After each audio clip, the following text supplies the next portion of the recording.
Dostlar salam. Növbəti məntiq testimizi həll edək.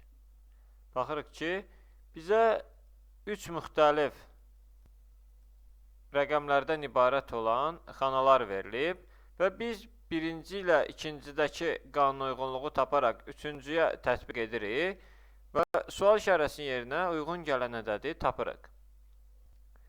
Birinci verilmiş xanalara baxaq. 9, 5, 3. Bu tip testlərdə tək olan, cüt olanların hansısa bir əməliyyat aparılıb sonda alınacağı bir yolla həll edirik, tək olanı. Amma o üsul alınmaya da bilər. Yəni, hər tərəfli yanaşmağa çalışaq, amma ilk öncə biz 5 ilə 13 hansı əməliyyatlar aparılıb 9 alınıbsa ona baxmalıyıq. 5 ilə 13-ü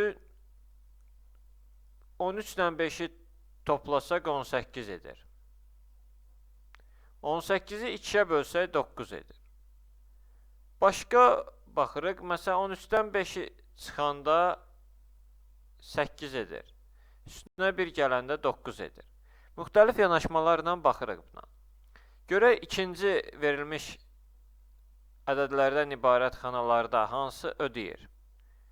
Baxırıq ki, 20-dən 10 çıxanda 10 edir, amma üstünə 1 gələndə 15 etmir. Amma onun üstünə 20 gələndə 30 edir və 2-yə böləndə 15 edir.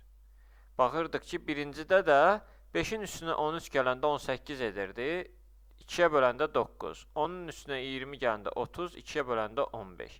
Deməli, aşağı tərəfdə yerləşən 2 ədədi toplayıb 2-yə böləndə, yuxarıda yerləşən rəqəmi almış oluruq. Deməli, 16-nın üstünə 14 gələndə 30 edir. 30-u 2-yə böləndə 15 edir. Sual işarəsinin yerinə uyğun gələcək ədədimiz 15-dir. Dostlar, testlə bağlı hər hansı suallarınız olarsa, yorumlarda yazın, tezliklə cavablandıracağım. Videomuzu bəyənməyi və YouTube kanalımıza abunə olmağı unutmayın. Sağ olun, yenidən görüşənədək.